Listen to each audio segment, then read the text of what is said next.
Answer देखना है question number 98। Calculate trade receivables turnover ratio from the following information. Opening balance, closing balance, debtors है, bill receivable है, provision है। मैं नहीं कर रहा, चलो कर देता। टोटल सेल्स, टोटल सेल्स हैं। सेल्स रिटर्न है, कैश सेल्स है, टोटल सेल्स हैं। तो इसमें से रिटर्न्स माइनस हुई है कि नहीं हुई? नहीं हुई। लेकिन अगर आरएफओ गिवन होता, टोटल आरएफओ भी लिखा होता है, आरएफओ, आरएफओ मतलब नेट सेल्स होता है, लेकिन यहाँ पे टोटल सेल्स है। तो ट्रेड रिसीवेबल्स टर्नओवर रेशियो का फॉर्मूला क्या है? Credit RFO upon average trade receivables. Credit RFO, total sales कितनी है? 1 लाख, में से माइनस कर दो सेल्स रिटर्न और कैश सेल्स। कोई भी डाउट?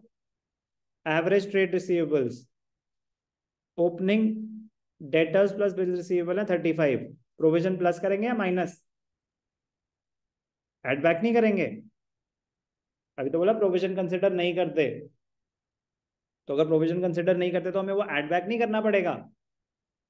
करना पड़ता, अगर उन्होंने माइनस किया होता। उन्होंने माइनस नहीं करा, हमें कुछ भी नहीं करना।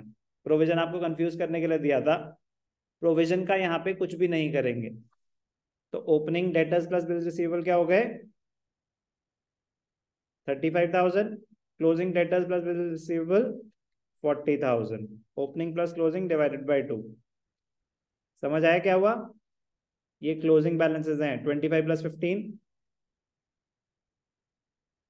और ये क्या है 28 प्लस 7। समझ आ रहा है क्या हो रहा है? खत्म। अब तो बस कैलकुलेशन है। ये कितना है? 24, 25, 75,000 divided by 75 divided by 2, 37,500।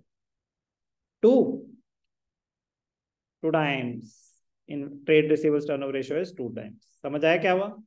Sir अगर टोटल आरएफओ देता तो नेट सेल्स ही मालूम है। अगर क्वेश्चन आरएफओ अगर वर्ड है ना आरएफओ, तो नेट सेल्स है। अगर ग्रॉस आरएफओ है, ग्रॉस, तो उसने इनडायरेक्टली आपको बोल दिया कि अभी मैंने रिटर्न्स माइनस नहीं करी। ग्रॉस का मतलब होता है विदाउट एनी डिडक्शन। आरएफओ मतलब नेट सेल्स है। उसके बाद अगर वो रिटर्न्स दे रहा है ना, तो आपको कंफ्यूज करने के लिए दे रहेगा, आप दोबारा माइनस नहीं करेंगे। क्लियर? Question number 90।